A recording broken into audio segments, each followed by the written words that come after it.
Das nächste Lied, das geht jetzt richtig Leckeres und meiner Meinung nach das allerleckerste Gericht auf der ganzen Welt. Ein richtig leckere Hühnerbrühe. Und die schmeckt natürlich nur bei der Mam.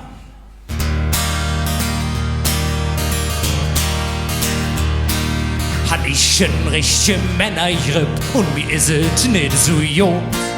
Ruf ich nur de Mama an, die mäht mal wieder Mut. Und sie tät dann sage, was ich et best jetzt mach. Ein schöne, kräftige Hühnerbrühe, gerettet ist da.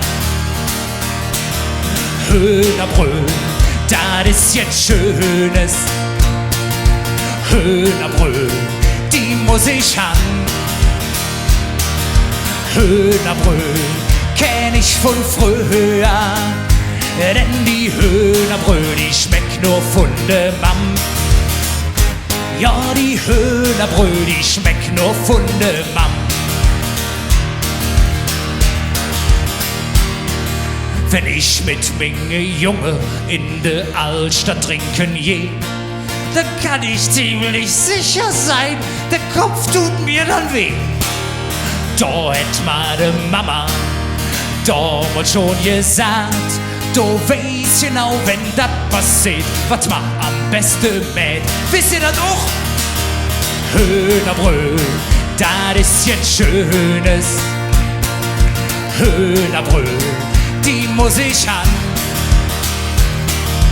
Hühnerbrühe kenn ich von früher, denn die Hühnerbrühe, die schmeckt nur von der Mam.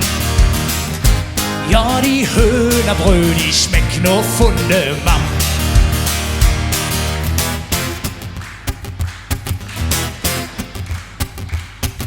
Die Musik hat mich jahrelang, hat immer fasziniert. Doch ich höre nur Musik, die mich wirklich interessiert.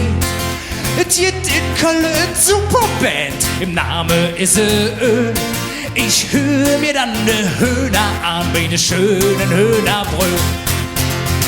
Der Hühnerbrühe, das ist jetzt Schönes. Hühnerbrühe, die muss ich han. Hühnerbrühe kenn ich von früher, denn die Hühnerbrühe, die schmeckt nur von der Mam. Ja, die Hühnerbrühe, die schmeckt nur von der Mam. Und da ist sie auch wirklich richtig lecker.